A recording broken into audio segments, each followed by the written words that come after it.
प्रणाम प्रभु। अनेक बार मैं आपके दर्शनों के लिए आया प्रभु। कभी नंद भवन के झरोखों से आपके दर्शन करके चला जाता था, तो कभी दूर किसी वृक्ष की आड़ से आपको निहार लिया करता था। आज आपने स्वयं मुझे बुलाकर धन्य कर दिया प्रभु।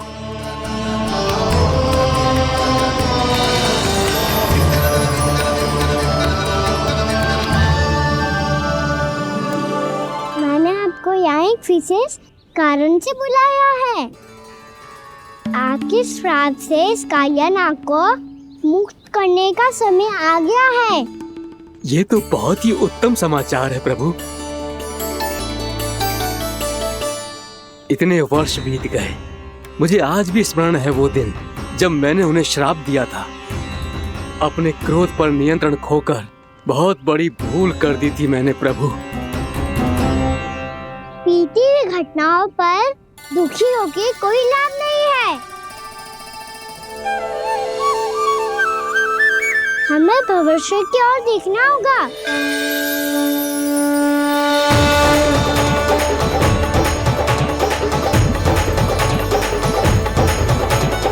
आदेश कीजिए प्रभु, क्या आज्ञा है आपकी?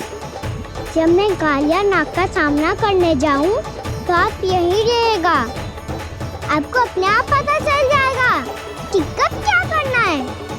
और हाँ, लौटते जाते समय नारद मुनि से कहिएगा, वो आकर मुझसे भेंट करे।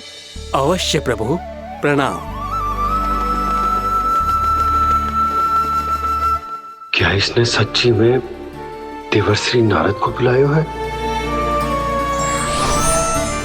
नारायण नारायण, आपको संदेश भेजने की आवश्यकता नहीं थी। आप स्मरण करते और मैं चला आता। तुम्हारा कल्याण हो नारद।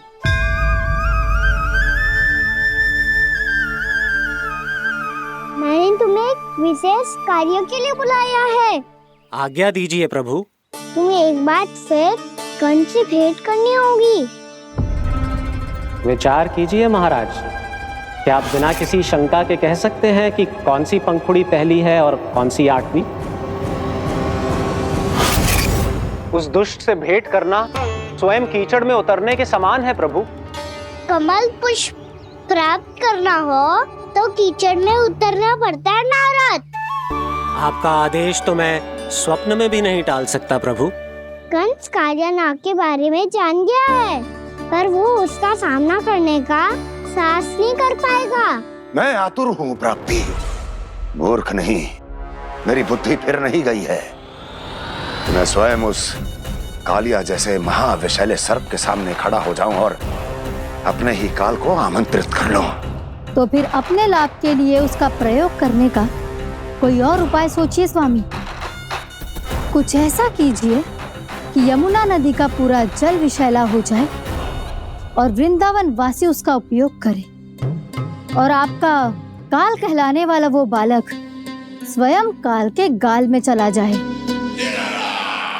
उत्तम उत्तम सुझाव है प्राप्ति। अब मुझे उस कालिया तक पहुंचने का मार्ग ढूंढना होगा।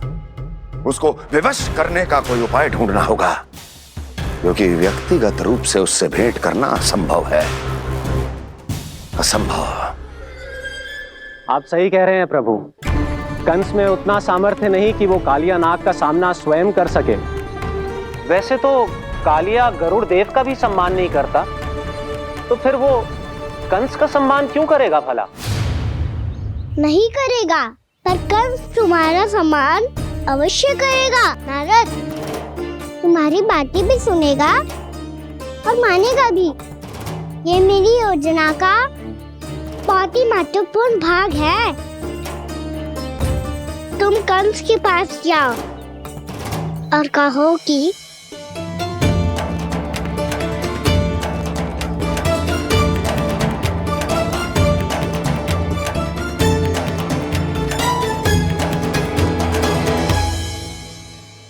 संतान अपने माता पिता को तीर्थ का सौभाग्य दिलाती, पर मेरा लल्ला कितना महान कि उसने हमारे घर को ही तीर्थ बना दिया।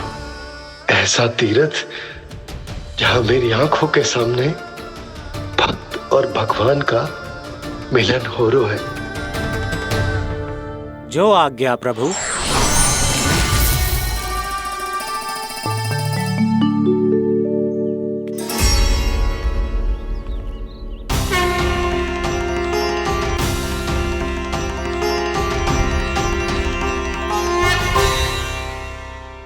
बाबा,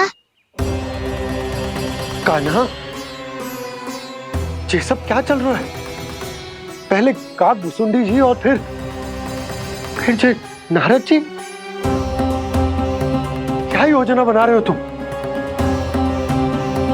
कान्हा, बता ना लल्ला, क्या सोच रहे तू? कान्हा देख, अगर तुझे अपने बाबा को ना बताना हो ना, अपने भक्त को बता दे।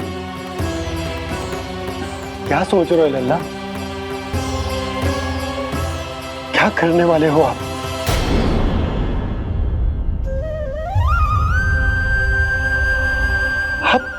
आप इतने दुखी क्यों हो? कान्हा,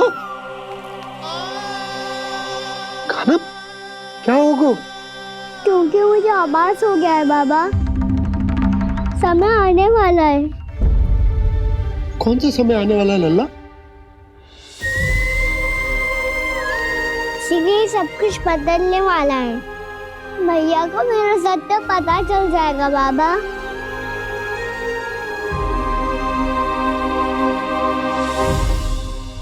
पर लल्ला, इसका काक भुसुंडी और कालिया नाग से क्या संबंध है? ऐसा क्या हुआ था और क्या होने वाला है?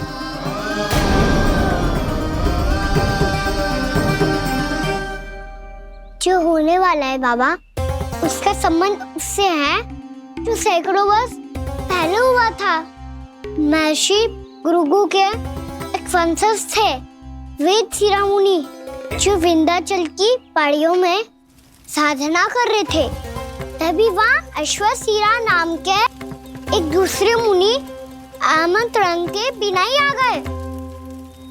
कितना सुंदर और शांतिपूर्ण आश्रम है। यहाँ प्रभु की साधना करने में बहुत आनंद आएगा। शीघ्र ही अश्वशिरा मुनि उपस्थिति के कारण होने वाले व्यवधान से बाध्य होकर वेदशिरा मुनि ने अपनी आंखें खोली। कौन हो तुम और यहाँ क्या कर रहे हो? आपके आश्रम में बहुत शांति है मुनिवर। साधना करने के लिए बहुत ही उत्तम स्थान है ये। मैं चाहता हूँ कि मैं भी यहाँ। आप यहाँ साधना करना चाहते हैं, लेकिन इतना भी नहीं जानते कि किसी के आश्रम में प्रवेश करने से पहले उसकी आज्ञा लेनी चाहिए। आप ये भी नहीं जानते कि यदि कोई यज्ञ कर रहा हो तो बिना अनुमति के वहाँ प्रवेश करने से उसकी यज्ञ साधना भंग हो सकती है। आप क्या साधना करेंगे मुनि? आप तो साधना के योग्य ही नहीं हैं। इतना अपमान! एक मुनि के मुख से इतने कड़वे शब्द शोभा नहीं देते। मैं तुम्हें श्राप देता हूँ, जितनी विषैली तुम्हारी जिह्वा है उतने ही विषैले सर्प बन जाओ तुम। और ऐसा सर्प जो सांस भी ले तो निकट का वातावरण दूषित हो जाए। तुम्हारे इस दुस्साहस के लिए मैं तुम्हें श्राप देता हूँ कि तुम अभी इसी क्षण कौवा बन जाओ, और ऐसा कौवा जो कांव कांव करके अनर्गल प्रलाप करता रहे।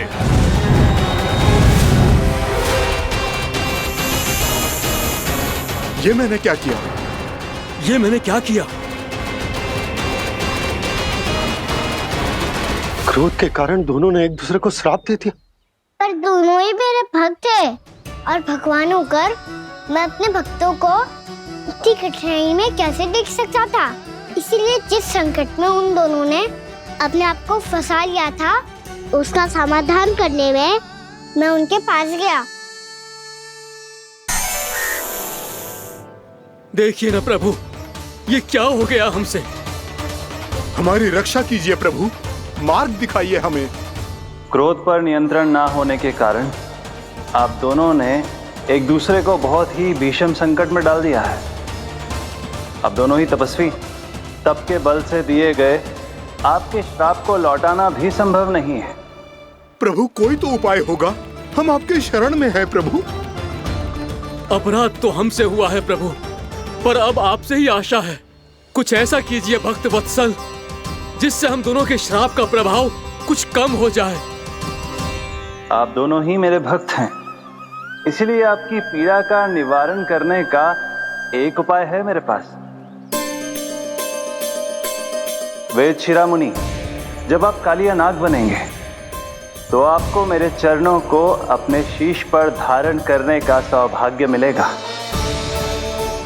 और अश्र शिरामुनि, आप काग योनि होने के बाद भी आप श्रेष्ठतम ज्ञान और सर्वाधिक यौगिक सिद्धियों के स्वामी होंगे और प्रवचन दिया करेंगे।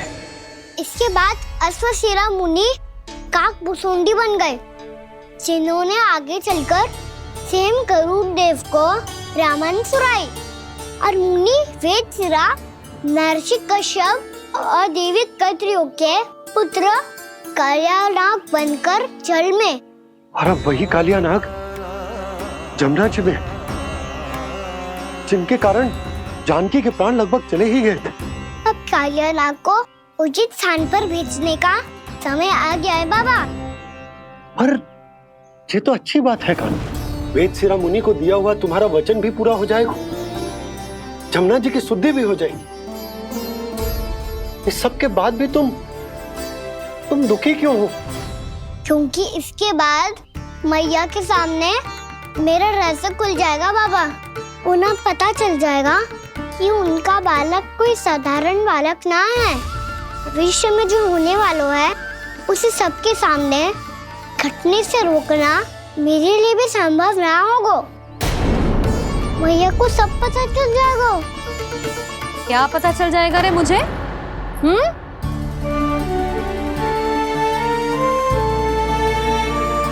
यही कि सबसे अधिक प्रेम मैं आपसे ही करता हूँ।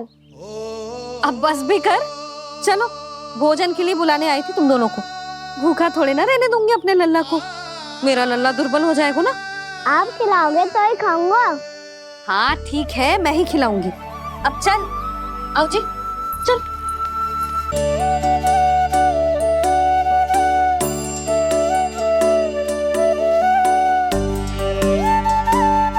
मैया खेलो ना मेरे साथ। मैया सुनो ना, मेरी बात ना मानोगी? अभी बहुत कार्य पड़े लल्ला, देख जानकी को औषधि भी देने जानो है ना। औषधि मैं दे दूंगा, फिर तो खेलोगी ना आप मेरे साथ। पिछले कुछ दिनों से अपनी मैया का अधिक से अधिक प्रेम पाने का प्रयास करो है कान्हा। इसका तो एक ही अर्थ हो सकता कि कछु बहुत बड़ो होने वालों है। कान्हा रुक जा लल्ला। कान्हा क्यों तंग कर रहा है? मैया को पहन लेना। कान्हा, कान्हा, ये क्या करो तूने?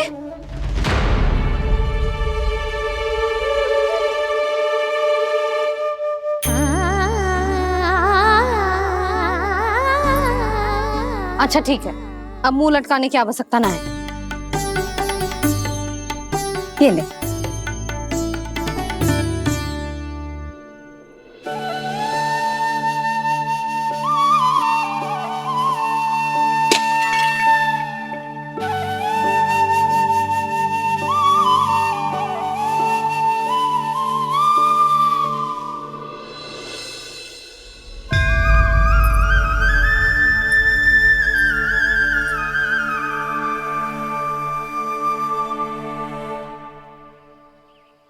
तंग करे मैया को खिजाए, खेले रूठे मनाए,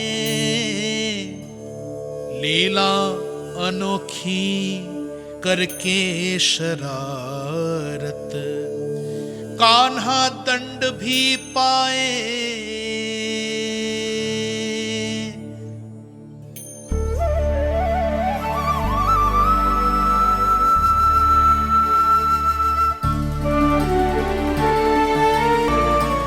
रूठना मनाना, खेलना खिलाना, पहले शरारत करके क्रोध दिलाना और फिर क्षमा मांग लेना, ये सब जानबूझकर कर रहे है कान्हा, जैसे जीवन भर के लिए अपनी मैया की ममता को अपने हृदय में समेट कर रखना चाहते हो।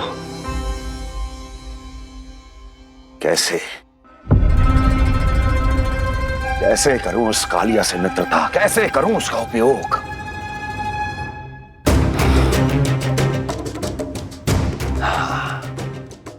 उस पर आक्रमण कर देता हूं और उसे किसी ना किसी तरह से यह विश्वास दिला देता हूं कि यह आक्रमण उस विष्णु अवतार ने किया है। फिर वो क्रोध में आकर सारे वृंदावन वासियों को अपने विष से समाप्त कर देगा। उचित है, ये उचित है।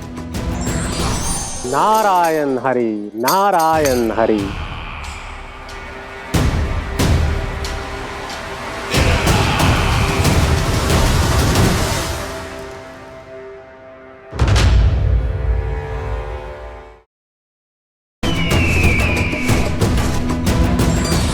नारायण हरि, नारायण हरि।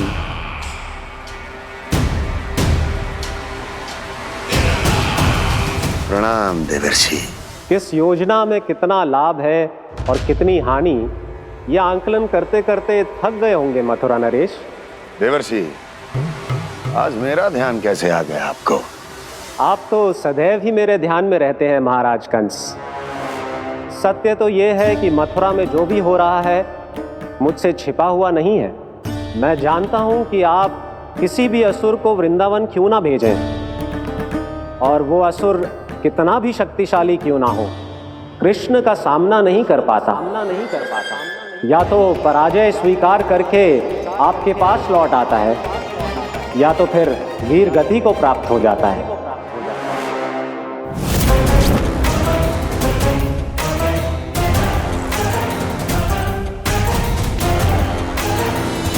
वाह, मुझे मेरी असफलताएं स्मरण कराने आए हैं, मेरे घाव को खुरेदने आए हैं, उन पे नमक छिड़कने आए हैं। मित्र को शत्रु समझने की भूल मत कीजिए महाराज कंस। मैं तो आपकी सहायता करने आया हूं। हाँ, और मेरी सहायता। कृष्ण विष्णु अवतार है, आप विष्णु के भक्त हैं। मैं हूं विष्णु द्रोही, फिर भी तो आपके आराध्य को हानि पहुंचाना चाहता है, उसकी सहायता करना चाहते हैं आप। क्या आप निश्चित रूप से कह सकते हैं कि आप ब्रह्मांड के सभी नियमों को अच्छी तरह समझते हैं? अवश्य। आपके लिए बस इतना ही जानना पर्याप्त होगा कि मैं जो कुछ भी कर रहा हूं उसके लिए मेरे व्यक्तिगत कारण हैं। मैं तो बस आपके हित में पिछली बार की तरह एक सुझाव लेके आया था, पर यदि आप मेरा सुझाव सुनना भी नहीं चाहते तो आपकी इच्छा। नारायण हरि, नारायण हरि। कारण चाहे जो हो, इनके पिछले सुझाव के कारण ही आज मेरे शत्रुओं की संख्या कम है। अन्यथा मैं देवकी के अन्य पुत्रों को भी जीवित छोड़ देता, और आज वो सब अपने भाई के साथ मिलकर उसकी शक्ति को अनेक गुना बढ़ा देते। ठहरिए देवऋषि,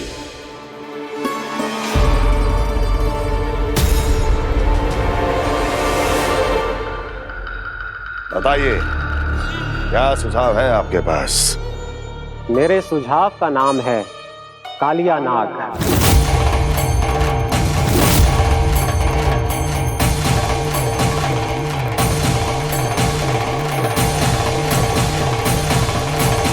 उसके विषय में मैं जानता हूं देवर्षि। तो समस्या यह है कि मैं स्वयं उससे मिलने नहीं जा सकता, उससे भेंट नहीं कर सकता। उस कृष्ण की हत्या के लिए उसको वृंदावन जाने के लिए तैयार नहीं कर सकता। तो मत जाइए उसके सामने, और ना उसे भेजिए कृष्ण के सामने। हर बार आप किसी न किसी असुर को अपने शत्रु के क्षेत्र में भेजते हैं, जहां शत्रु उसका सामना करने के लिए पूरी तरह से तैयार होता है और आपका असुर मारा जाता है। इस बार शत्रु को युद्ध स्थल चुनने का अवसर मत दीजिए महाराज। इस बार योजना का जाल ऐसे बुनिए कि कृष्ण स्वयं उसके पास जाने के लिए विवश हो जाए। कालिया नाग स्वयं काल है, मृत्यु का दूसरा नाम है। उसके विष का उपयोग अपने लाभ के लिए कीजिए महाराज। वैसे कालिया के विष की अधिकता का अनुमान तो होगा ही आपको।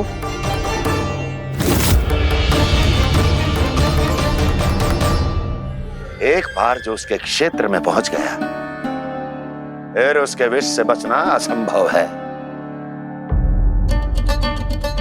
उचित सुझाव है देवर्षि, उचित सुझाव है।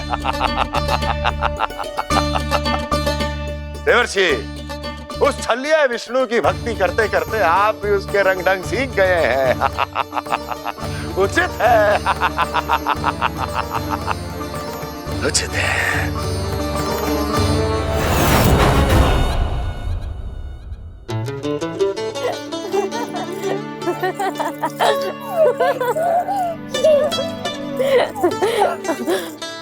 बस बस, बहुत आनंद ले लियो लल्ला। बस अब दूध पी ले। ठहर ठहर, गर्म है। जी ले। ले भी।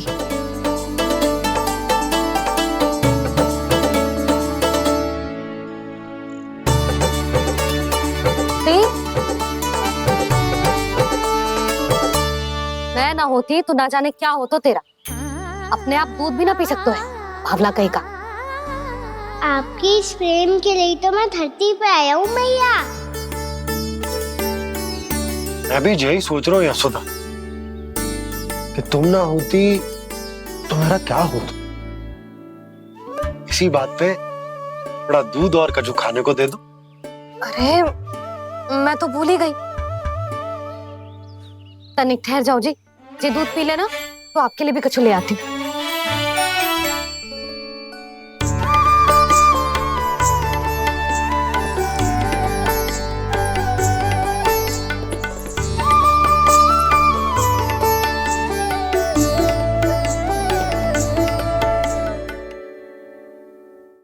प्रणाम महाराज। आपकी आज्ञा के अनुसार बिल्कुल वैसा ही पत्र तैयार किया है जैसा आप चाहते थे।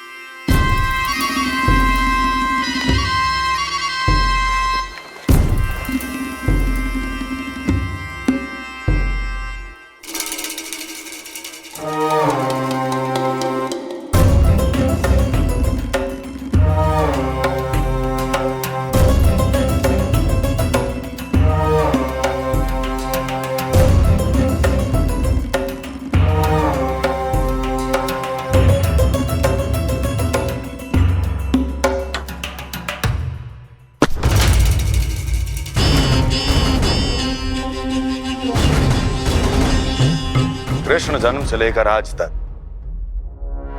ये मेरी सबसे महत्वपूर्ण योजना है। इसका सफल होना निश्चित है दूत, किंतु केवल वही करना जैसा मैंने कहा है। जाओ।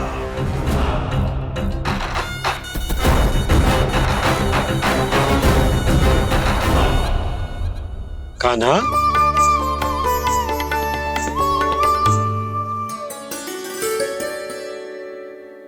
क्या होगा? बाबा मैं चाहता हूँ कि मैया की स्वमता क्रिस्टल फ्रेम की वर्षा मुझ पे सरते ऐसे होते रहे। वो तो होती रहेगी लल्ला। अपने लल्ला के लिए किसी मैया का प्रेम कभी कम हो सकता है भला? नंदराज, वो मथुरा से एक दूत आयो है महाराज कंस का राजपत्र लेके।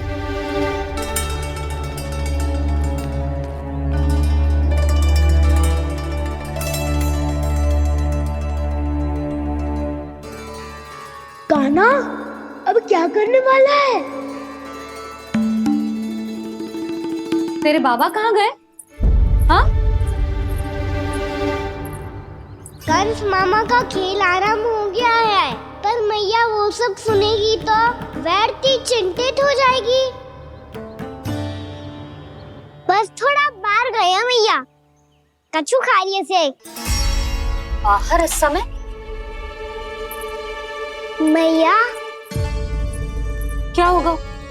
मैया देखो ना, पीठ पे कछु हो रहा है। मेरा हाथ ना पहुंचो, आप करो ना। दिखा यहाँ। क्षमा करना मैया, पर अभी बाबा को ही संभालने दो ये सब। कहिए, क्या संदेश लाए हैं आप? नहीं नंदराज, नहीं। महाराज कंस का आदेश है कि ये संदेश सभी गांव वालों के साथ ही पढ़ा जाए। ठीक है, मैं गांव वालों के सामने पढ़ दूंगा, पर मुझे तो दीजिए पढ़ने के लिए। महाराज की आज्ञा का पालन करना आपके लिए भी आवश्यक है नंदराज। सभी गांव वासियों की सभा बुलाइए। बंसी, सभी गांव वालों की सभा बुलाओ। राजपत्र में ऐसा क्या संदेश भेजो है कंस ने? अब मेरे पत्र को पढ़कर सब भौचक के रह जाएंगे। और वो कृष्ण, उस कृष्ण के पांव के नीचे से तो भूमि खिसक जाएगी, आकाश फट पड़ेगा, बिजलियां गिर जाएंगी। प्राप्ति, ओ प्राप्ति, कंस का पत्र स्वयं को बहुत अधिक शक्तिशाली समझता है ना वो। अब देखता हूं कैसे वो इस महासंकट का सामना करता है। वो कृष्ण, वो अपनी मृत्यु स्वयं चुनेगा या मृत्यु की वेदी पर चढ़ा देगा प्रिय वृंदावन वासियों को।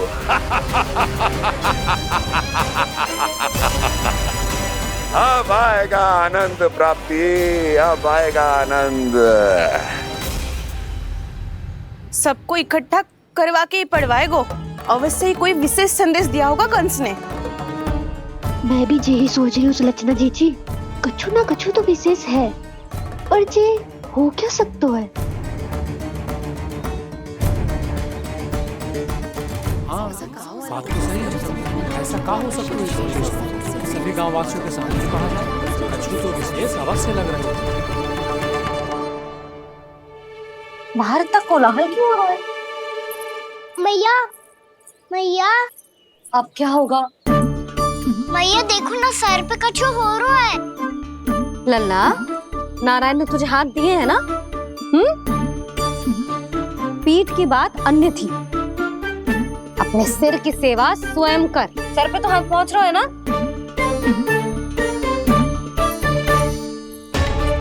मैया सुनो ना, मैया देखो ना, तीव्र कर कछु हो रहा है। मैया देखो ना, तीव्र कछु हो रहा है।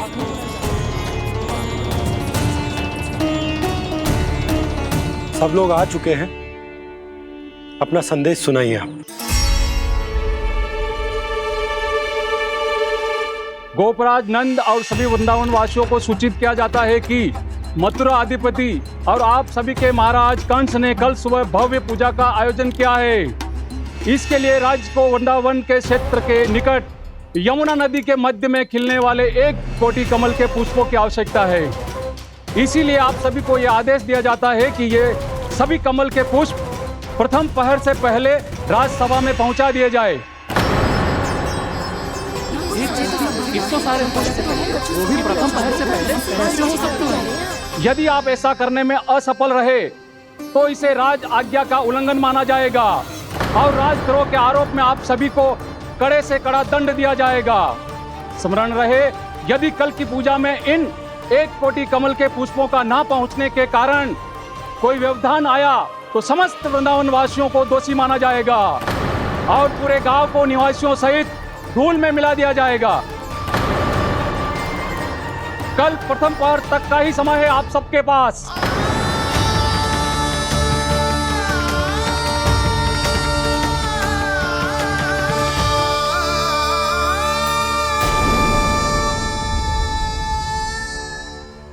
कमल पुष्प, वो भी कल प्रथम प्रहर में? ऐसे कैसे संभव है? और कोई साधारण पुष्प ना, यमुना नदी के मध्य खिलने वाले विशेष कमल के फूल चाहिए उन्हें। लेकिन यमुना नदी में तो कालिया नाग ने विष घोल के रखा है, तो फिर कैसे हो पाएगा? यह संभव है। हमारी मृत्यु का संदेश भेजा है राजा कंस ने। सदैव की भांति इस समस्या पर भी गांव के बड़े ही विचार करेंगे। बालकों का यहाँ होना उचित ना है।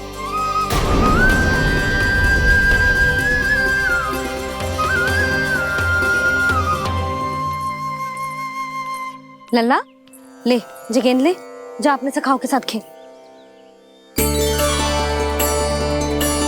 सुबह उज्जवल, मधुमंगल वसंता, देखो भैया ने क्या दिया है। चलो खेले, बहुत आनंद आएगा आज।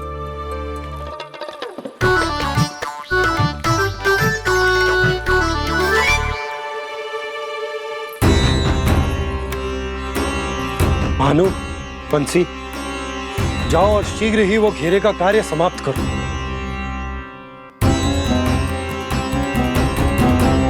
पर कछु ना कछु तो करना पड़ेगा ना। पर हम कर ही क्या सकते हैं? पुष्प लाने को और कोई उपाय है भी तो ना। मैं चला जाऊंगा जमुना जी में। वैसे भी मेरे जीवन के कितने दिन शेष बचे हैं। गांव के लिए, समाज के लिए कुछ करके मरूं, तभी तो शांति मिलेगी। ना काका, यदि आप उस विषैले जल में छलांग लगा भी दोगे, किंतु 1 कोटि कमल पुष्प एकत्रित कर पाना आपके लिए संभव ना है। इससे अच्छा है कि मैं चला जाऊं। यदि मैं मर भी गया तो मेरे पीछे रोने वाला कोई ना है। किसी को कहीं जाने की आवश्यकता ना है।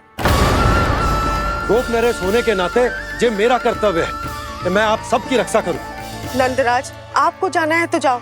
हरिया, काका, भैया सब चले जाओ। लेकिन आपको पता है वहाँ का जल कितना विषैला है। आप लोग एक क्षण भी जीवित नहीं रह पाओगे। फिर कैसे इकट्ठा करेंगे 1 कोटि कमल पुष्प? आप बात तो सही कह रही हैं शांति। उस दुष्ट कंस ने ऐसी मांग रख के हम सबको फंसा दिया। हम में से कोई भी क्यों न चला जाए और इस संकट का समाधान ना निकलेगा। कान्हा, बताना कौन सा खेल खेलें? गेंद पकड़ खेलते हैं, पर एक बात सुन लो सब, कोई भी तीव्र गति से ना फेंकेगा गेंद को।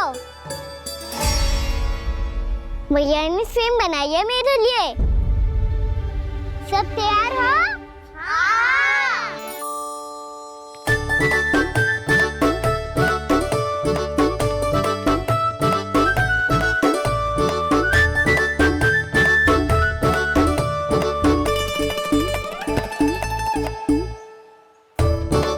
मुझे दो।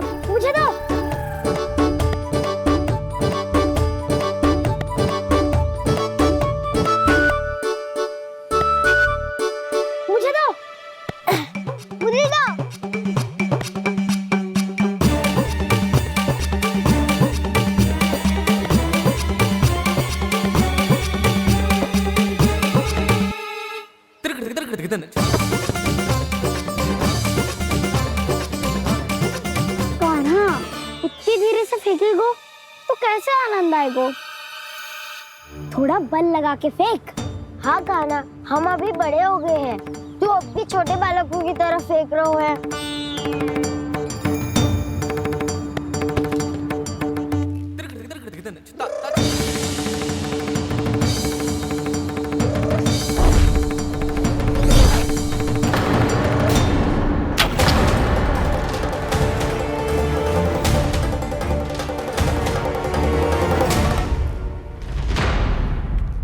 दीदी, ये क्या करो कान्हा? गेंद तो डूब गई।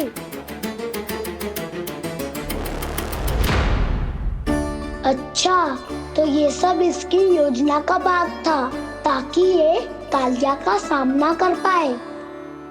तुम सबने तो कही थी तीव्र गति से फेंको।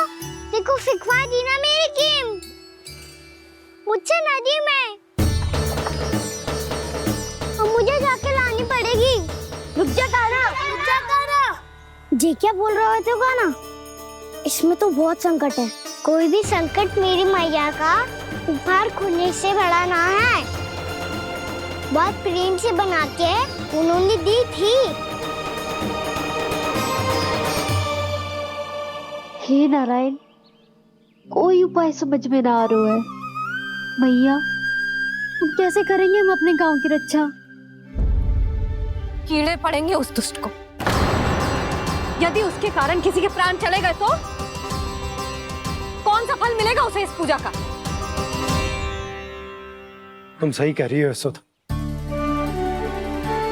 हमारे पास कोई और दूसरा विकल्प भी तो ना है। यदि हमने मथुरा की राज आज्ञा का पालन ना किया तो इसका दुष्परिणाम पूरे गांव को भुगतना पड़ेगा।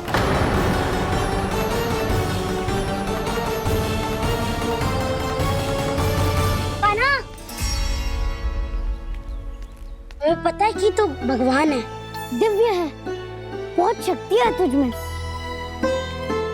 पर फिर भी हम तुझे विषैले जल में ना जाने दे सकते। कुछ होगा तो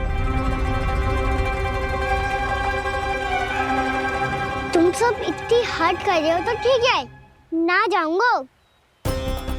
गेंद कहाँ गिरी है, कितनी दूर गई है, ये तो देख लूं, ताकि उसे बाहर निकालने का कोई उपाय ढूंढ पाऊं।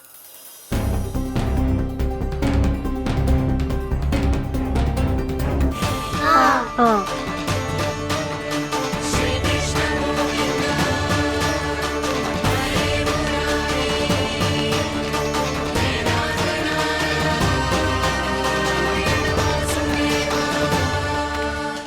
कान्हा की ये लीला तो समझ ही नहीं आ रही।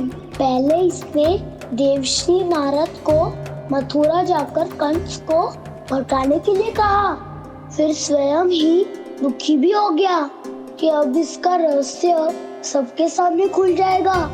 और अभी स्वयं ही तो इसने कहा था कि गेंद बहुत महत्वपूर्ण है, फिर स्वयं ही उसे नदी के विषैले जल में फेंक दिया।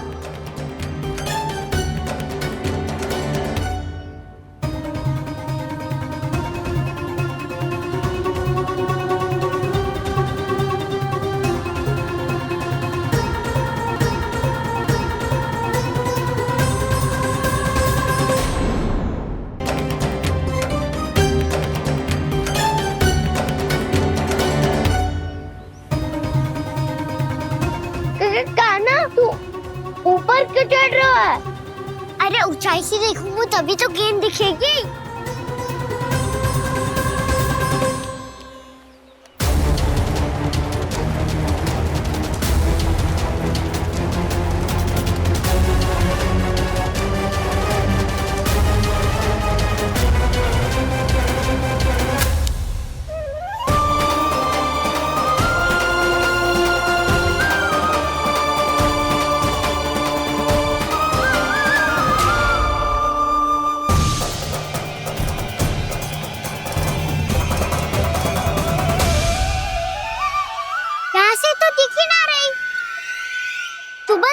से फेंकी थी ना?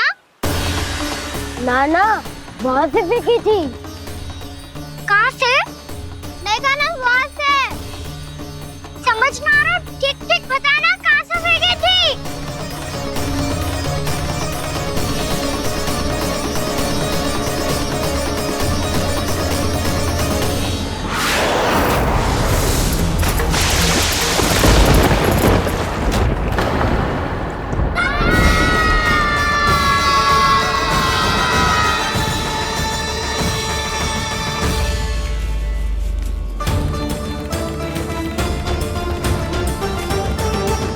कालिया नाग के क्षेत्र में जाकर कोई भी जीवित वापस ना लौट सको।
कालिया नाग तो उसे देखते ही निकल जाएगा।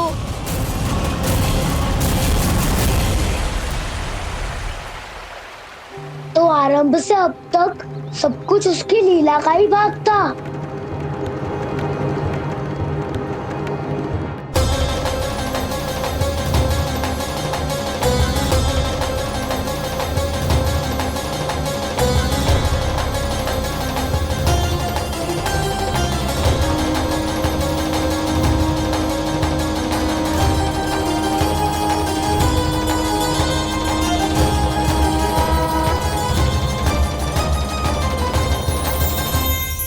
इतना सुंदर रूप, मन मोहने वाली मुस्कान, अद्भुत तेज और भगवान जैसी दिव्यता। कौन हो तुम? हाँ, तुम्हें देखकर तो हम सब सम्मोहित ही हो गए।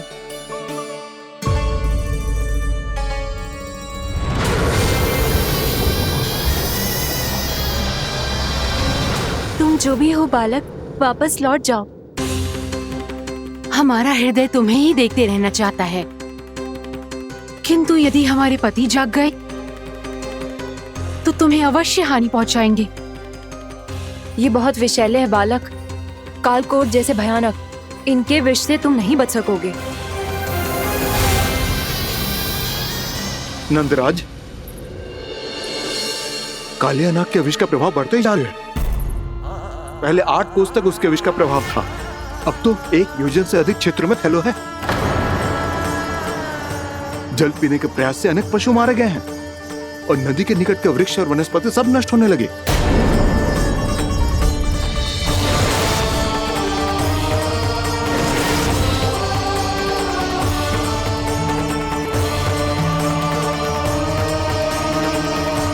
इनके विष की तीव्रता इतनी अधिक है बालक कि इनके संपर्क में आने वाले को तड़पने का भी अवसर नहीं मिलता। इनके विष की अग्नि क्षण भर से भी कम समय में प्राणवायु को जलाकर राख कर देती है।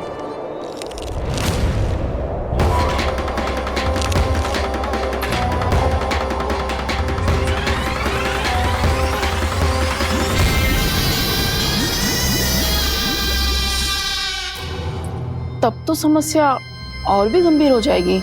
मैंने तो सुनो है कि कालिया नाग कम से कम 2 योजन लंबा है, सैकड़ों फन है उसके।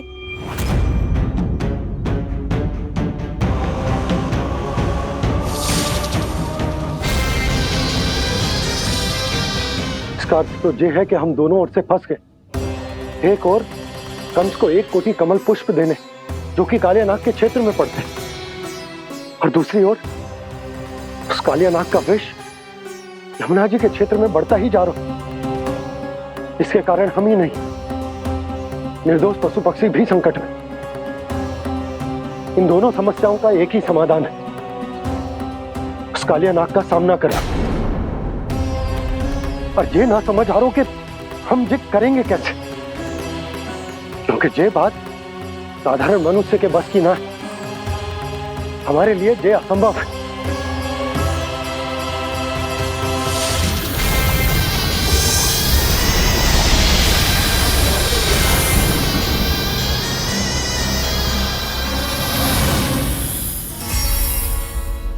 अब तो तुमने अपनी आंखों से भी देख लिया बालक, ये कितने विषैले हैं। नींद में भी विष उगलते हैं। इससे पहले कि तुम्हें कुछ हो जाए, चले जाओ यहाँ से, मान लो हमारी बात। आप सब मुझे जानती भी नहीं और फिर भी मेरी इतनी चिंता कर रही हैं आप। माँ की ममता भेदभाव नहीं जानती। तुम भी किसी के पुत्र हो और हम सब भी माँ हैं। एक माँ को हर बालक में अपनी ही संतान दिखाई देती है, इसलिए हम तुमसे विनती करते हैं, वापस चले जाओ, बचा लो अपने प्राण। मेरी चिंता मत कीजिए, मुझे कुछ नहीं होगा। होगा, अनर्थ होगा यदि ये उठ गए तो।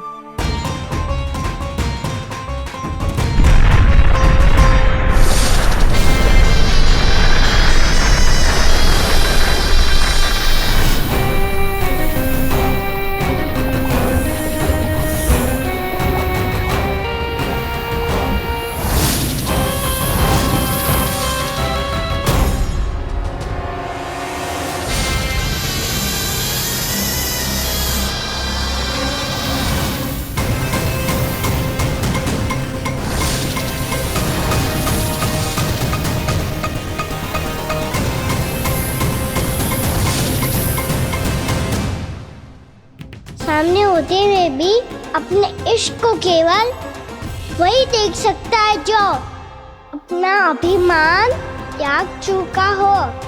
पर पूर्व जन्म में मेरा भक्त होने के नाते मेरा सत्य स्वरूप देख पाने में मुझे इसकी सहायता करनी चाहिए।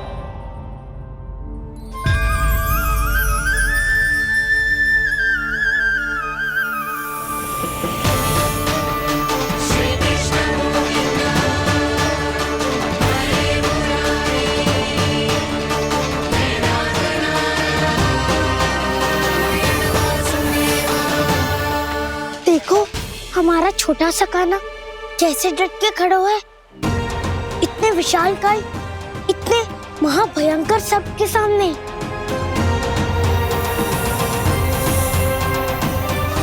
ये कोई भगवान नहीं है जो इसके सामने हाथ जोड़ रही हो तुम सब।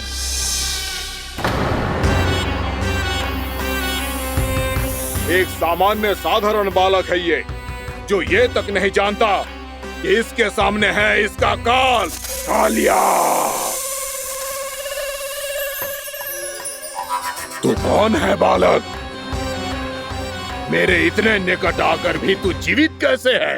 मेरी नहीं, अपनी चिंता करो कालिया। बहुत मनमानी कर ली तुमने। अब बस मैं तुम्हें रोकना हूँ। अब बस मैं तुम्हें रोकना हूँ। मैं तुम्हें रोकना हूँ।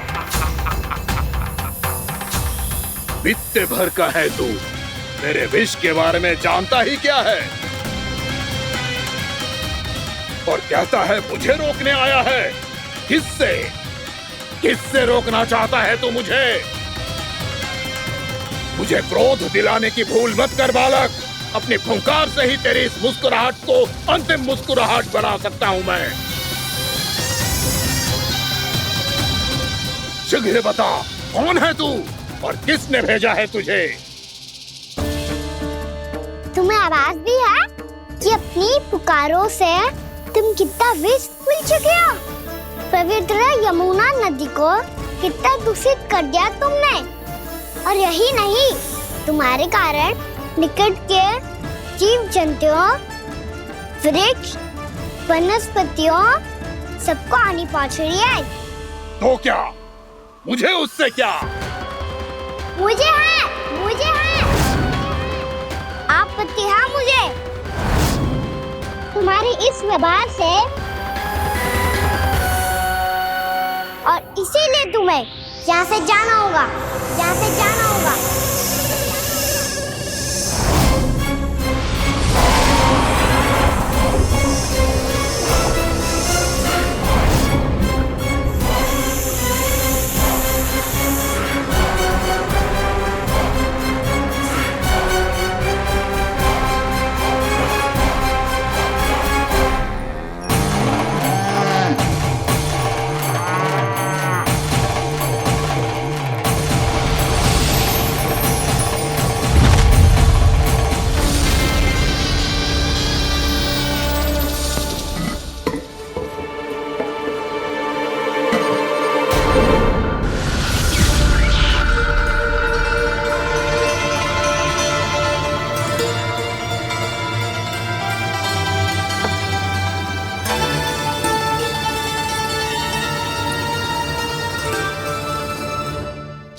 मुझे आदेश देने का साहस भी कैसे किया तूने?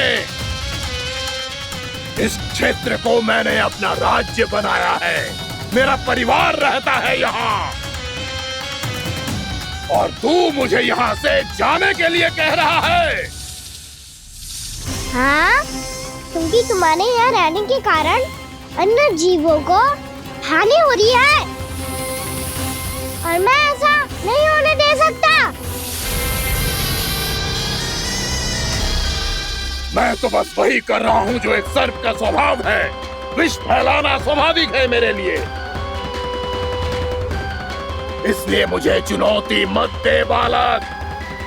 चुनौती तो मैं दे चुका हूँ कालिया। अब तो बस तुम्हें स्वीकार करनी है।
चांदनी दे रहा हूँ, यहाँ से चले जाओ। अपनी भूल को पहचानो कालिया, तुम जो कर रहे हो अनुचित है।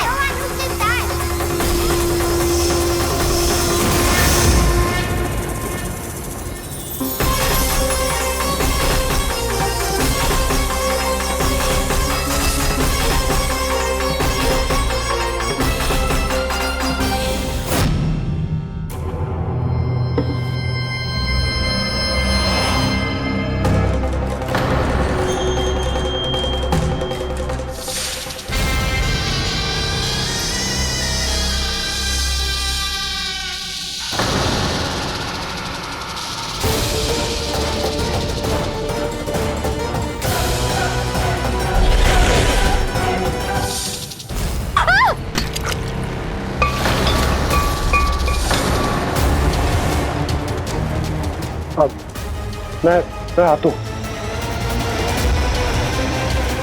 क्या हो गया सुधा? मुझे आवाज हो रहा है जी, कछु ना कछु गड़बड़ है। यशोदा, जो समस्या हमारे सामने है, हम सभी उसका समाधान खोजने में जुटे। तुम विश्वास करो, मैं कोई ना कोई समाधान अवश्य ढूंढ लूंगा। हम कैसे भी करके वो कमल के पुष्प उस कंस तक पहुंचा देंगे। नाना, समस्या उससे कहीं अधिक है, उससे कहीं अधिक बड़ी, उससे कहीं अधिक भयानक है।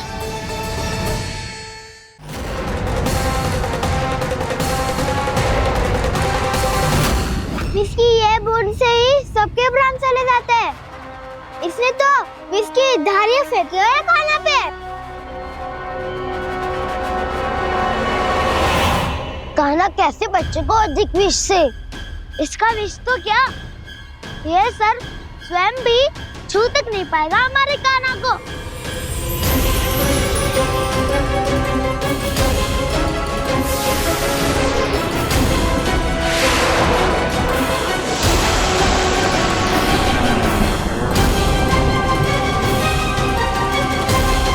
तुम्हारे सखा को, मेरे भाई को कोई हानि नहीं पहुंचा पाएगा। ये कान्हा का सत्य चाहे जो हो बलराम, पर अभी तो जो एक बालक ही है ना। देखो कैसे विष के कारण स्थिर हो गया है।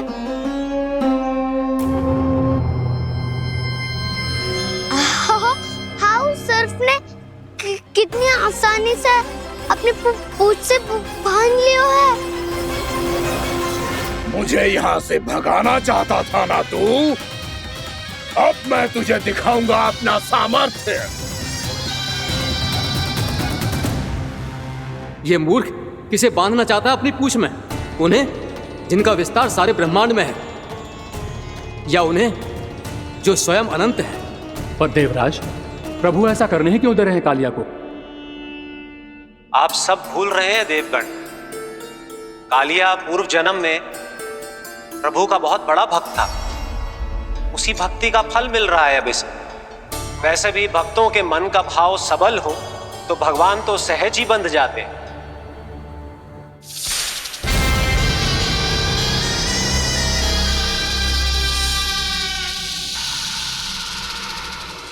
बलराम, तुमने ही तो कही थी कान्हा को कछु ना होगो। देखो दुष्ट ने चारों ओर से जकड़ लियो है।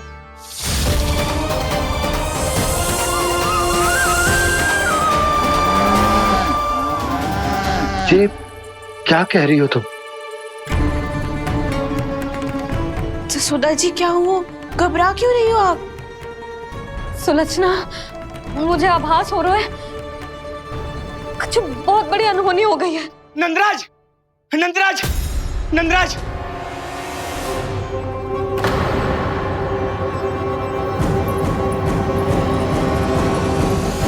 नंदराज, कान्हा ने जमुना नदी में छलांग लगा दी है। कान्हा ने जमुना नदी में छलांग लगा दी है। कान्हा ने जमुना नदी में छलांग लगा दी है। कान्हा जमुना में कूद गया है। मुझे लगा था आज कछु गड़बड़ होने वाली है। मुझे आज कान्हा को ना जाने देना चाहिए था।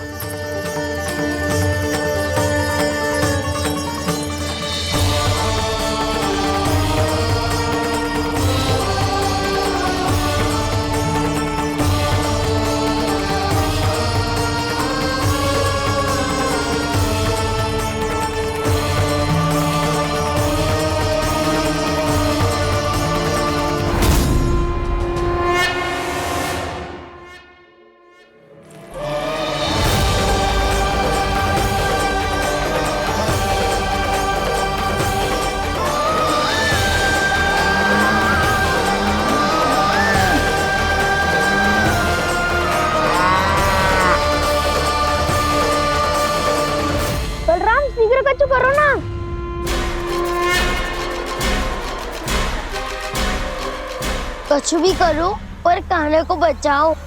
नाग बहुत भयंकर है, कान्हा अकेले ना संभाल पाएगा इसे।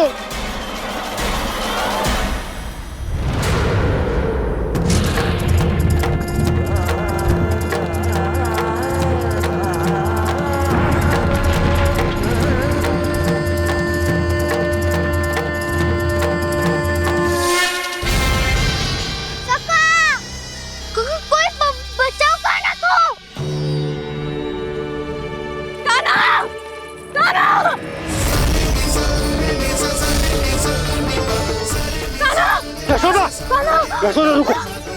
छोड़ दो मुझे, छोड़ दो मुझे। जीजी संभालो, बावली हो गई क्या? जीजी संभालो। कान्हा, कान्हा।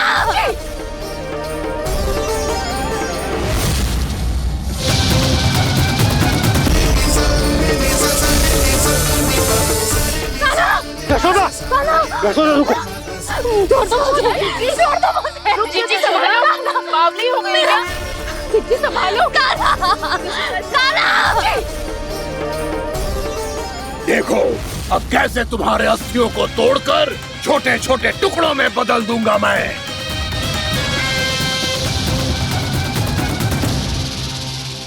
जी आप जाओगी तो आप भी फंस जाओगी। अपने लल्ला के लिए मैं किसी भी संकट का सामना करने के लिए तैयार हूँ। छोड़ो ना यशोदा, हमें कोई और उपाय खोजना पड़ेगा। कोई और उपाय? आप देख ना रही मेरा कान्हा किस दशा में है। कान्हा मैया के वश में नहीं है, नहीं तो ये अपने लल्ला के लिए साक्षात काल का भी सामना कर ले। ये तो केवल कालिया नाग है। हे नागराज, आप मेरे प्राण ले लो पर कान्हा को छोड़ दो। ना नागराज, आप मेरे प्राण ले लो, मैं विरोध भी ना करूंगी। ना नागराज, आप मुझे मार दो पर मेरे कान्हा को छोड़ दो। ना ना ना ना नागराज, मेरे प्राण ले लो, हमारे कान्हा से क्या शत्रुता है आपकी? प्रभु के लिए जो प्रेम यशोदा मैया के हृदय में है, वही इन सभी गोपियों के हृदय में भी है।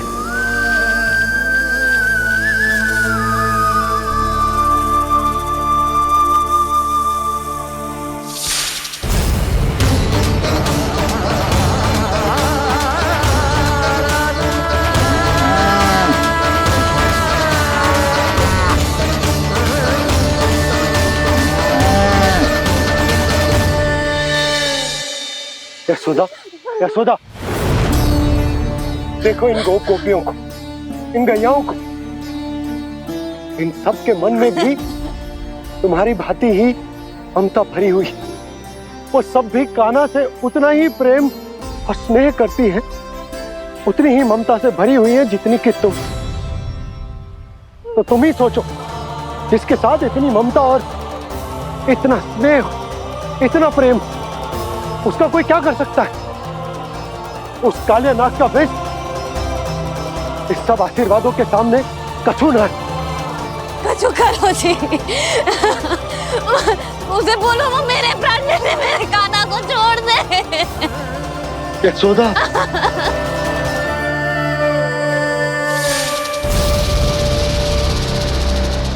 केवल इन्हीं में नहीं देवराज, नाग पत्नियों के हृदय में भी ममता का वही प्रेम उमड़ रहा है। देखिए। मैं आपके हाथ जोड़ती हूँ स्वामी, इस बालक को छोड़ दीजिए। ये अवश्य ही कोई दिव्य आत्मा है स्वामी। हम आपसे विनती करते हैं स्वामी, इस नन्हे बालक को हानि मत पहुंचाइए स्वामी। मेरी पत्नियां मेरे ही शत्रु के लिए विनती कर रही हैं। अब यदि इसके पक्ष में एक शब्द भी कहा तुम सबने, तो मैं इस बालक से पहले तुम सबके प्राण ले लूंगा। हो रहा प्रसन्न नाग कालिया, विजय को निश्चित जान। रोते बिलखते व्याकुल सब, संकट में देख कान्हा के प्राण।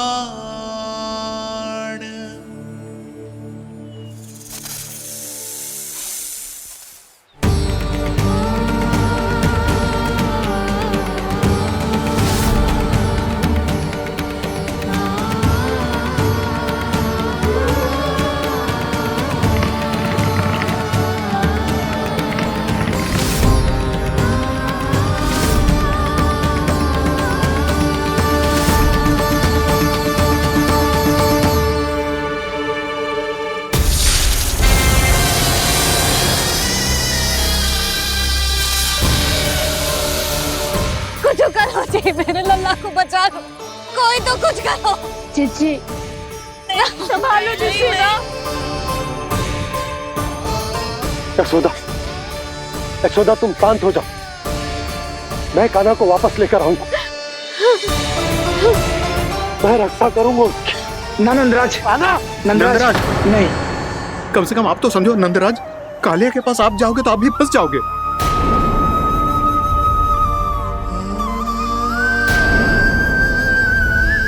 बलराम, तेरा भाई इतनी भीषण संकट में है और तुझे जरा भी दुख ना हो रहा?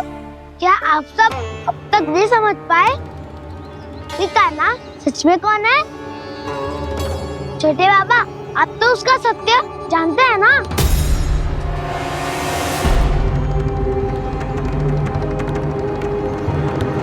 मानता हूँ कि आप सब कान्हा के रहस्य के बारे में नहीं जानते, पर क्या उसके जन्म से आज तक घटी एक से बढ़कर एक विचित्र घटनाओं को भी भूल गए हैं आप सब? भूल गए हैं कि कैसी पूतना जैसी राक्षसी उसका कुछ बिगाड़ नहीं पाई, कैसे तरनावती जैसा भयानक राक्षस उसे एक खरोच भी नहीं दे पाया था।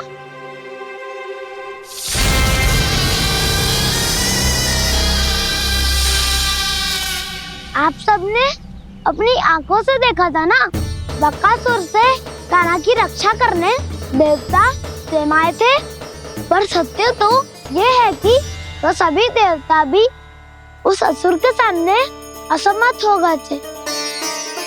तब कान्हा ने बहुत ही आसानी से उस भयंकर असुर का वध किया था, एक ही बार में धराशायी कर दिया था उसे। तो आप सभी सोचिए, बार बार ऐसे असाधारण कार्य करने वाला बालक साधारण कैसे हो सकता है? अब तो आरंभ से ही सारा सत्य जानते हैं छोटे बाबा। रहस्य छुपाने में सदैव कान्हा की सहायता करते आए हैं आप, और आज आप स्वयं ही उसके सत्य को भूल रहे हैं।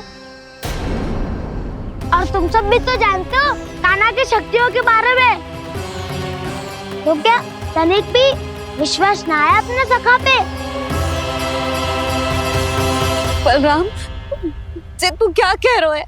मैंने जो कहा उसका एक एक शब्द सत्य है छोटी माँ। यदि प्रभु की इच्छा हुई तभी कुछ ही क्षणों में सब कुछ अपनी आंखों से स्वयं अनुभव कर लेंगे आप।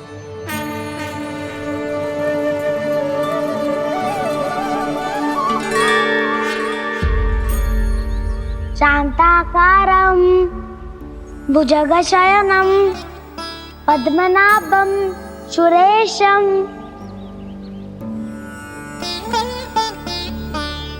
विश्वाधारं गगनसदृशं मेघवर्णं शुभांगं लक्ष्मीकान्तं कमलनयनं योगी वीरध्यानगम्यम्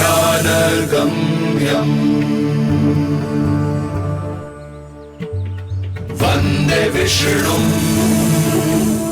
भवभयहरं सर्वलोकैकनाथम्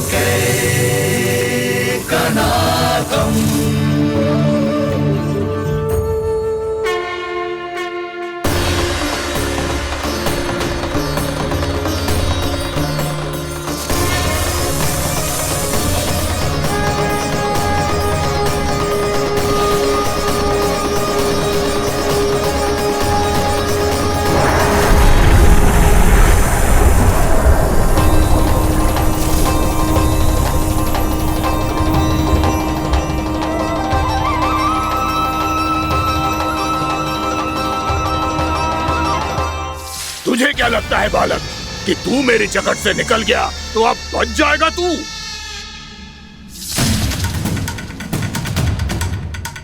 मेरे विष से अपनी प्राण रक्षा करने में सफल रहा, मेरी जगत से भी छूट गया, पर मेरे दंश से नहीं बच पाएगा।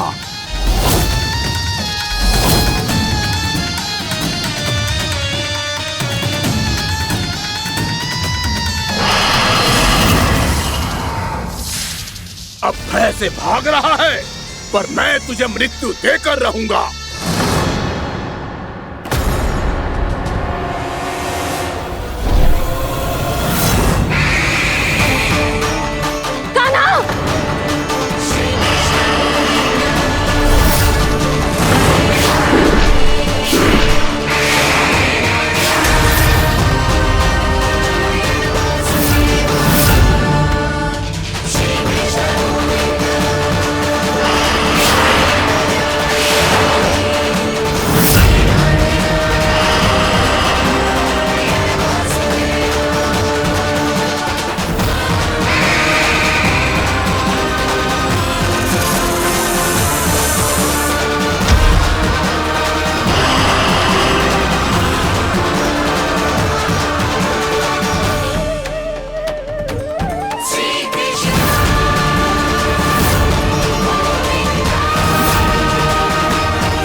मेरा नन्हा सा कान्हा कितनी देर भाग पाएगा?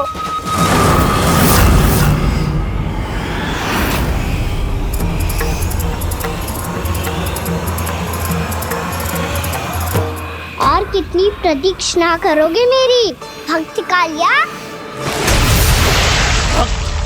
भक्त नहीं, काल हूं मैं तेरा। जब अहंकार का मुकुट बुद्धि को ढक लेता है तो भक्त अपने भगवान को भी नहीं पहचान पाता। व्यर्थ की पहेली में मत उलझा बालक, ना मैं भक्त हूँ और ना तू भगवान।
जिसके लिए इतने व्याकुल हो रहे थे, उसे छूकर कालिया नाग का हलाहल जैसा विष भी चरणामृत बन गया है और यमुना जी के जल में फैल चुके विष के प्रभाव को भी नष्ट कर रहा है।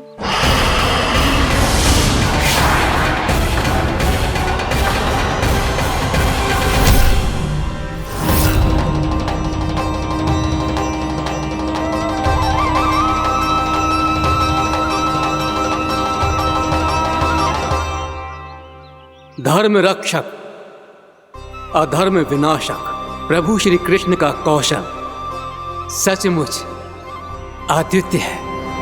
नारायण नारायण।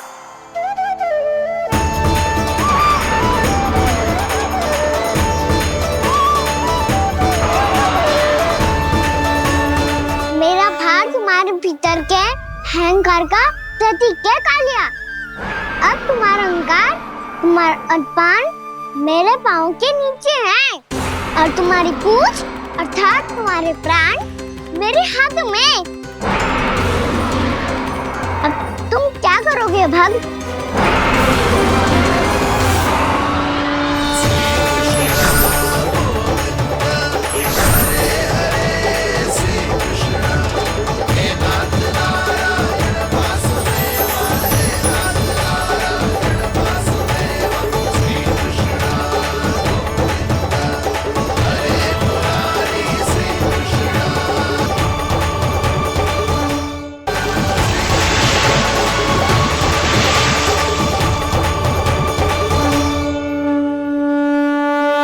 प्रभु, भले ये आपको पहचानने में असमर्थ हो, पर हम सब ने आपको पहचान लिया है। हाँ प्रभु, एक भक्त होने के नाते और एक अर्धांगिनी और माँ होने के नाते मैं आपसे इनके प्राणों की भिक्षा मांगती हूँ। अपनी कृपा दिखाइए और इन्हें क्षमा कर दीजिए। आपके लिए मित्र और शत्रु में कोई अंतर नहीं प्रभु। उसी तरह आपकी कृपा और दंड में भी कोई अंतर नहीं। दोनों दया ही तो हैं, अकारण ही किसी को प्राप्त नहीं होती। हमें विश्वास है कि हमारे पति को मिला ये दंड कोई अभिशाप नहीं है, आपका वरदान है।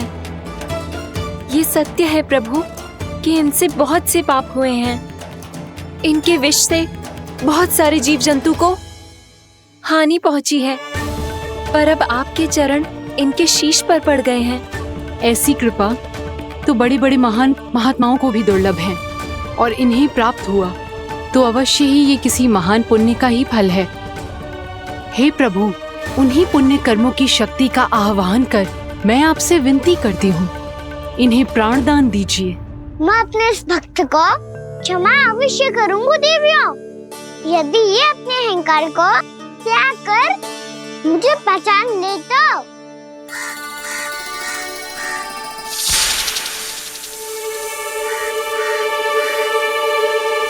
मैं तुम्हें श्राप देता हूँ, जितनी विषैली तुम्हारी जिह्वा है उतने ही विषैले सर्प बन जाओ तुम।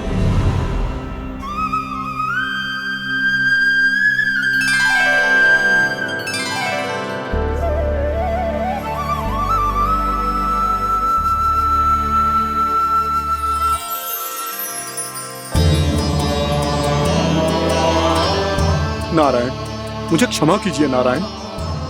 मैं तो आपका परम भक्त था, किंतु मैं आपको पहचान नहीं सका। इसका दंड तो मुझे मिलना ही था, किंतु मैं अब प्रायश्चित करना चाहता हूं। इसके लिए यदि आप मेरे प्राण भी ले लेंगे तो भी मुझे कोई दुख नहीं होगा। मैं अपना जीवन, मृत्यु और अपना अस्तित्व सब कुछ आपको समर्पित करता हूं।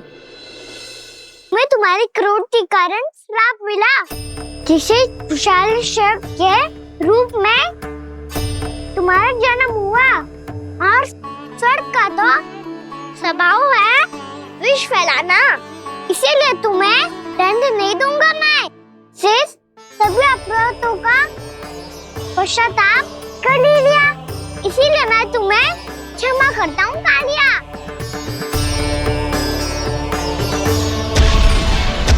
पर तुम्हें यहाँ से दूर समुद्र के बीच जाकर रहना होगा, जहाँ किसी निर्दोष का जीवन तुम्हारे विष से प्रभावित ना हो। मैं चाहकर भी आपकी इस आज्ञा का पालन नहीं कर सकता। मैं असमर्थ हूँ प्रभु, क्योंकि यदि मैं इस क्षेत्र को छोड़कर गया तो मेरी मृत्यु निश्चित है। आपसे क्या छुपा है प्रभु? आप तो जानते हैं कि सर्प जाति और आपके वाहन गरुड़ के बीच अनंत शत्रुता चल रही है, जिसका प्रारंभ नागों के द्वीप नागालय से हुआ था। उस द्वीप पर छोटे जीवों को निगल जाने के लिए सर्प थे, और गरुड़ को सर्पों का स्वाद बहुत प्रिय था, इसलिए वो बार बार नागद्वीप जाने लगा था। पर इस कारण पूरी सर्प जाति उससे आतंकित हो गई थी। इसलिए जब भी गरुड़ वहां पहुंचता तो सभी सर्प छिपने लगते। जब गरुड़ को इसका आभास हुआ तो उसे बड़ा क्रोध आया और वो उत्तेजना में भरकर सर्पों का शिकार करने लगा। भूख ना होने पर भी उन्हें मारने लगा। अब सर्पों के प्राण हरना उसके लिए खेल बन गया था। इस भीषण समस्या का समाधान ढूंढने के लिए पूरी सर्प जाति महान सर्प वासुकी के सामने इकट्ठी हुई। हे महान वासुकी, हमारी सहायता कीजिए। नागद्वीप पर गरुड़ ने आतंक मचा दिया है। पहले तो वो हमें अपना भोजन बनाता था, लेकिन अब हम उसके खेल का साधन बन चुके हैं। भूख हो या ना हो, जब तब आकर वो हमारे प्राण हर लेता है। अनुचित हिंसा के इस प्रथा का आरंभ सर्पों ने ही किया है। पहले आप सबने पूरे द्वीप पर अधिकार कर लिया, फिर आहार के साथ साथ आनंद के लिए भी आप सभी ने निर्दोष जीवों की हत्या की। और जब सृष्टि का संतुलन बनाए रखने के लिए गरुड़ आपको अपना आहार बनाने आया, तो आप सब अपने प्राणों की रक्षा के लिए छिपने लगे। तो फिर गरुड़ का उत्तेजित होना तो स्वाभाविक ही था। नागनाथ, जो हमने अन्य जीवों के साथ किया वही अब हमारे साथ हो रहा है, परंतु ये भी तो सृष्टि के संतुलन के विरुद्ध ही है ना? अवश्य है, इसलिए मैं गरुड़ से चर्चा करूंगा। धन्यवाद प्रभु।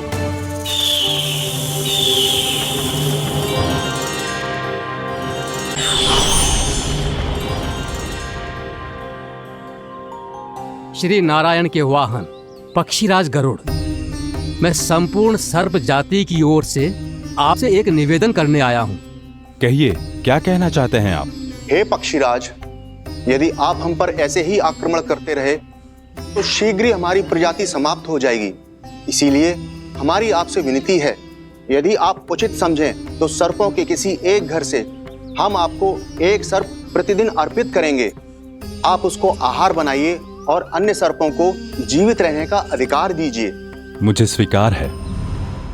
तब से प्रतिदिन किसी एक घर से एक सर्प गरुड़ के भोजन के लिए भेजा जाने लगा। समय के साथ मेरे घर की भी बारी आई, परंतु मैंने एक बहुत बड़ी भूल कर दी।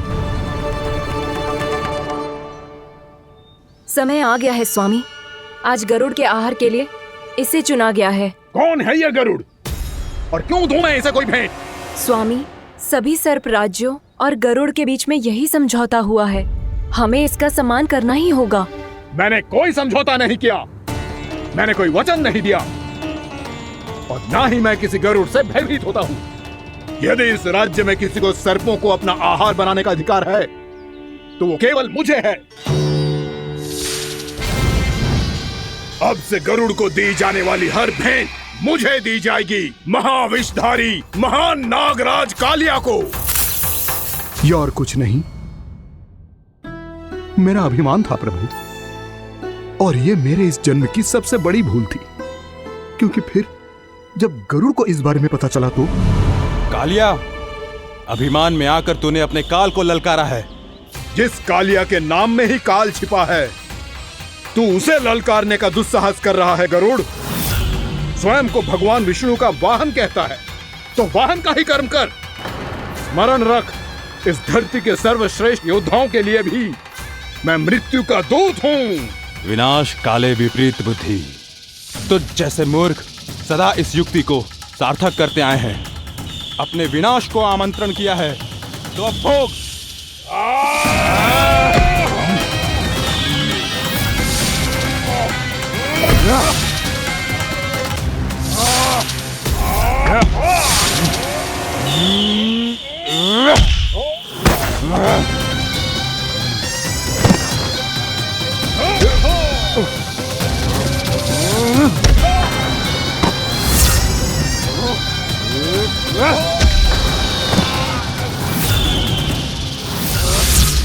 जिसने मेरा भोजन चुराने की धृष्टता की है वो इसी योग्य है।